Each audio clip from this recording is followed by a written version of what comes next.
Hello and welcome to the 99th percentile. Today we'll be looking at some tips and tricks to ensure that you ace that ACT. Alright, so to start off, tips are the most crucial part of the ACT. To be honest, your knowledge is not required. And this information is coming from a student who earned a 36 on the 2026 ACT. So you know it's coming from the right mouth. Alright, so to start off, I want to talk about practice tests. I know this is a pretty major thing most people discuss, but I'm going to tell you, wait. Most ACT resources will tell you that you should first begin your studying journey by taking a practice test to gauge where you are at. In my opinion, this is one of the best ways to lose confidence in yourselves. Remember, like I mentioned before, the ACT does not test your general knowledge or anything like that. It specifically tests if you know how the test takers have formatted the exam. Thus, rather than immediately starting off by taking a practice test, I would recommend taking a day or two to look at the general structure of the exam, review some grammatical sequences and terms that will be utilized on the English exam, and then lastly to also take a quick glance at some of the math concepts that you may have forgotten, especially if you are in higher level courses for math. You may have forgotten basic level trigonometry, geometry, even basic algebra stuff. So just take a quick review of those things before taking a practice exam.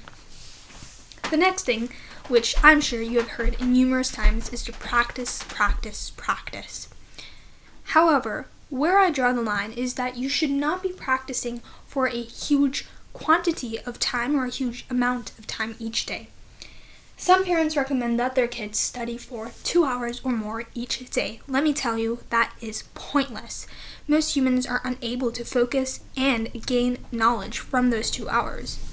Rather, I would suggest practicing for 10 to 20 minutes a day, but doing that over and over again without a break to ensure that you don't waste out your span of attention, but to also retain the information. And I have lots of resources that I've used on the ACT to get that 36. The first one that I really enjoy for those 10-minute quick practice sessions is Crack AB. Crack AB provides practice exams, full scale, and smaller 10 or 15 question sections on both the SAT, ACT, and other exams. For the ACT, this is one of the only resources I have found that has an extensive number of questions. Thus, I definitely recommend using this. Specifically, I used it in the following way. I did 10 math questions from this website every day, and likewise, I did 10 science questions and 10 English questions. Now, you may have noticed that I missed one of the parts of the ACT exam, which is the reading. And I actually did that for a reason. I believe that the reading is one of the parts of the exam that is really hard to improve on. So rather, I would say stick to the math, English, and then science to increase those scores first because they are much easier to increase. The reading, on the other hand, relies on skills that you have already built and that don't really require any new learning, but really it is the goal of the reading to ensure that you focus in that specific moment. So save the reading for the last. And then the next thing is iExcel. Use iExcel if and only if you already have an account. If your school perhaps offers free iExcel account, utilize that. This is a great resource to build on foundational skills. But if you do not have it, do not invest the money in this resource. Next is Princeton Review. So Princeton Review has a couple practice exams available, so if you have an account, go ahead and use those practice tests. But like I said before, do not start your ACT studying by working on these practice tests. Take a quick glance at other websites and learn about the ACT formatting before diving into this. Lastly, Khan Academy. As a quick disclaimer, Khan Academy has a SAT devoted studying section only. However, many of the math concepts and English concepts are universal. Thus, it really works for any sort of exam that gauges your math or English skills. So utilize that resource for math practice and English practice. And I think one of the benefits of Khan Academy is if you have used it before, you notice that they have very regimented structures to help you gain knowledge. Having that structure to your studying for the ACT is something that lots of students lack, and thus they feel disappointed in themselves because they don't have any way to look at the fact that they've done lots. So just to summarize, some of the websites that are available for us to use are Crack AB, IXL if you already have it, Princeton Review, which is great for practice tests, and then lastly, Khan Academy. Now next, I want to talk about some other resources, namely websites and articles that you may find on those web pages. These are great to get an understanding of the format of the test. So that's one way to gain knowledge about the format. And it also, most of these articles delve into the factors of the 4 individual sections. And I would really recommend Prep Scholars for this because I utilized almost all of the web pages that they had out there for the ACT, so definitely look into that.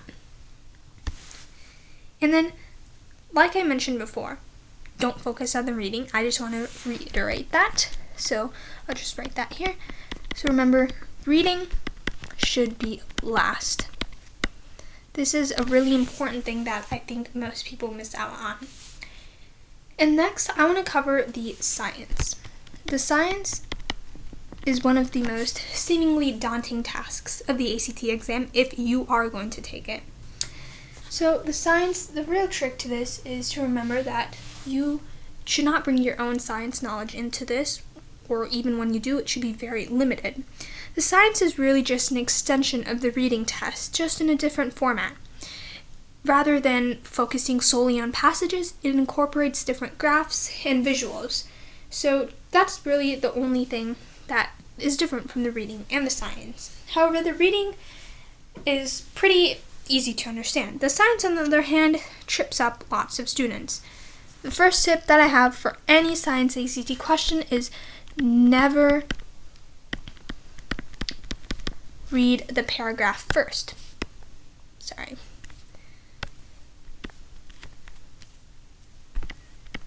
So, never read the paragraph first. So what that means is that you're going to be given informational paragraphs, and you shouldn't look at those first. Rather, you should focus on the questions. The questions are the best way to gain knowledge about what you're looking for. So rather than going through humongous paragraphs that have lots of information, I would recommend just quickly going through what the questions are asking. Okay, so let me zoom out so you can see everything that we covered today. The main thing is to not start with practice tests, as those are pretty much a waste of your time if you start off with them without any prior knowledge about the exam. And then the last thing that I wanted to mention, alongside all the other things that we've listed here, is the math section relies a lot on